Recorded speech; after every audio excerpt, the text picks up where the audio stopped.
Hi everybody. So today we're going to do the chain stitch, and it's a pretty handy stitch. It makes a nice kind of fat, well, you'll see here in a second, a nice fat stitch that's really good for borders, and you can modify it a little bit for flowers. You can see another one in my video that has a modified chain stitch, sometimes called the detached chain stitch or the lazy daisy stitch. But today we're just going to do the chain stitch. And just a note, if you'd like, maybe hit that subscribe button. That lets me know you liking the tutorials, and well, let's get started. Alright, so of course, so you can see I'm using my big fat plastic needle, and I have some yarn and burlap so that I can go through, and just so you can really kind of see what's going on.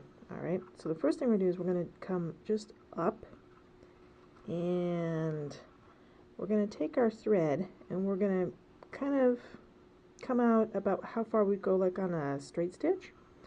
But instead of going back down, we're just going to use our thumb to hold it, loop back around. We're going to take our needle and we're going to go right back through the hole that we came out of, and then we're going to bring it up right where we want our stitch to end, and we're going to pull that out, and that's our first stitch.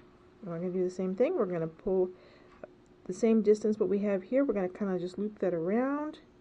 We're going to come in the same hole that we just came out of. Bring the needle to come up.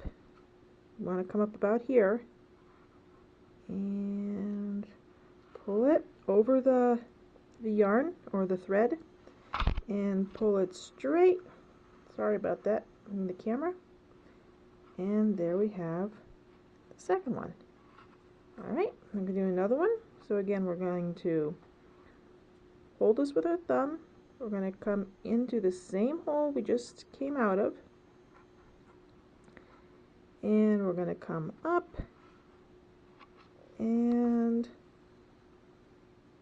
pull. And again, we'll do another one.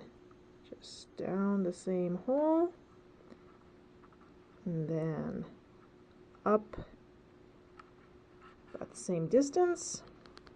Oh, that's getting tough. Alright, here we go, and pull. And as you can see, it leaves a nice kind of like a chain looking stitch, and that is the chain stitch. Remember, if you're enjoying the tutorials, maybe hit the subscribe button or the notification so I know that people are watching, and well, see you in the next one. Bye.